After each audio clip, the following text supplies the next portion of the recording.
దీంట్లో భాగంగా కూడా మనం రాబోయే రోజుల్లో మన గ్రామాల్లో కావచ్చు, మన మండలంలో కావచ్చు, ప్రతి ఒక్కరు యువత ఈరోజు ప్రతి ఒక్కరు కూడా ఓటు హక్కు కలిగేదానికి కూడా మనకి మంచి అవకాశం. ఈ నేషనల్ ఓటర్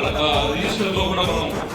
మన బూత్ ఏజెంట్స్ కావచ్చు, ప్రజాప్రతినిధులు చాలా యాక్టివ్ గా పార్టిసిపేట్ చేసి ప్రతి ఒక్కరు కూడా ఓటు హక్కు కలిగించే విధంగా కూడా మనం కృషి చేసి ఈ ప్రజాస్వామ్యాన్ని మరింత బలపరచడానికి, ఈ ప్రజాస్వామ్య పరిరక్షణ మనందరం కూడా కలిసికట్టుగా పనిచేయడానికి ఈ ఎలక్ట్రల్ ప్రోగ్రామ్ కూడా మనకి చాలా ఉపయోగపడుతుంది. దీంట్లో భాగంగా రాబోయే రోజుల్లో కూడా